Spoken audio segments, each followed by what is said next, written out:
I'm here with Connie Twining and Stormy Mochal here from Outside the Lines Art Gallery. You guys, your space is, I love how open an area it is, and it's just filled with a lot of different art, and with a lot of different artists. But tell me a little bit about yourselves. How long have you guys been in business? Well, we've been in business for almost 16 years, but we've known each other for how long? Longer. 18 maybe, something Probably. like that. Right. Having a place, a brick and mortar place for artists to sell their work. We're one element for artists to sell their work and stay in business as artists. I mean, there's art fairs. Some of our artists do art fairs, they do galleries, they do online, there's some online shopping sites like Etsy, for example. Sure. But we're part of what helps them stay in business, and that's been our philosophy all along.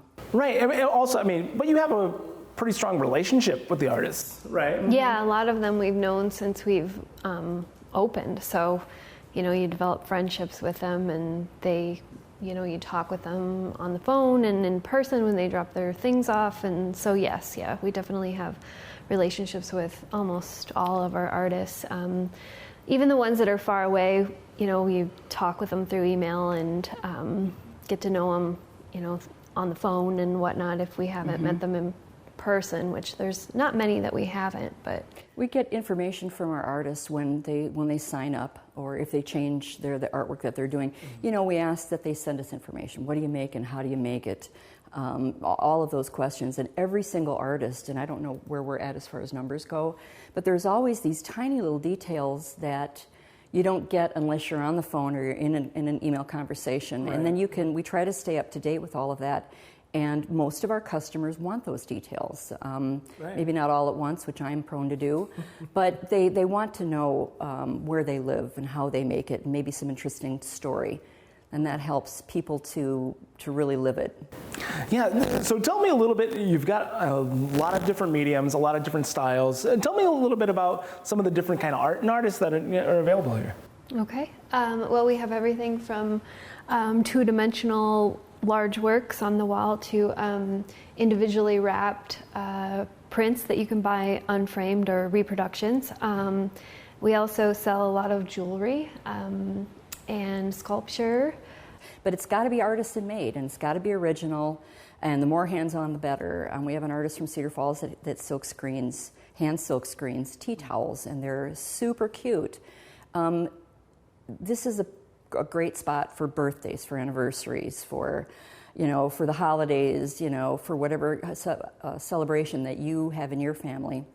And like I said, we've been working with customers over the years, and you get to know them, and the spouse will come in and say, I want to get something for my husband or wife, and it's like, what did I get last time? We pull it up on the computer, it's like, oh yeah, so let's try this, and you get to know them personally.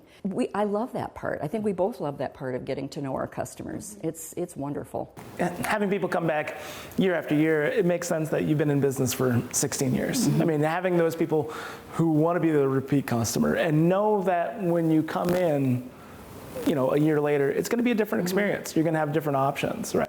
Well, and we've got young people that we would come in with their parents when we were first getting going, and now they're artists that we represent. There's a young woman who received one of our scholarships, and it'd be great if we could talk about that a little bit. Oh, yeah. But one of the, she was graduated from senior high school. She received one of the scholarships that we hand out, that we award every year, and she went to the School of the Art Institute in Chicago, and now she's working full-time, part-time as a potter, getting her feet under her, working with Mississippi Mud Studios. Throughout the year, we collect money just at the counter. People put their loose change in there. We usually collect a couple $100 that way. But the primary way that we raise the money is through our Great Draw street art competition. So we have artists of all ages and skill level competing, doing pastel drawings on this actual street. We'll close the street off here at 11th Street, and we usually get about 65 to 70 competitors in different categories. And then we invite the public to come do a viewing, and we encourage them to purchase tickets for their favorite artworks, and then through the sale of the tickets, then that money goes directly to the scholarship fund. And last year we did 4 $500 scholarships for visual arts. So that's amazing. Yeah. One at each of the local high schools, and then we had one for Galena.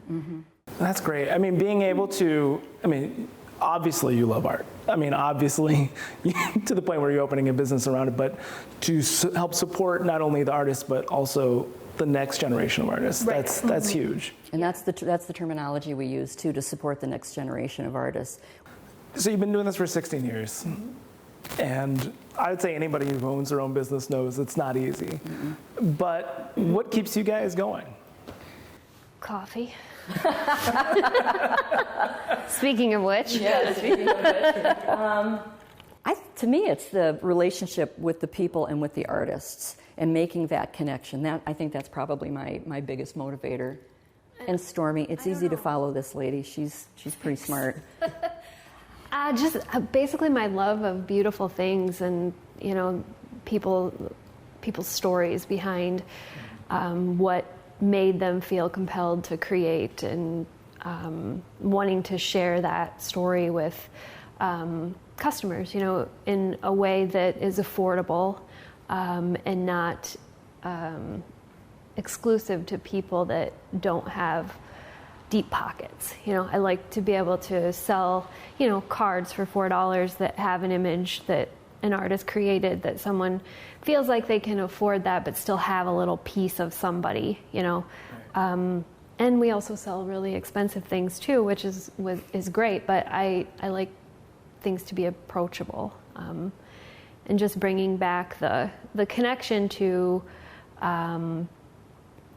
creating something with our hands and sharing that with people, because now so many things are mass produced and manufactured and they come in on shipping crates, and I think when we really get down to it, it's innate in humans to want to create, and that has we're kind of getting away from that as a manufacturing and a world economy. So I like to bring that back to people. Yeah. Well, this space, it's inviting, it's bright, it's colorful, and it's filled with a ton of creativity. And I'm so glad to share it with everybody. Indeed. Thank you. Thank you. Thank you so much.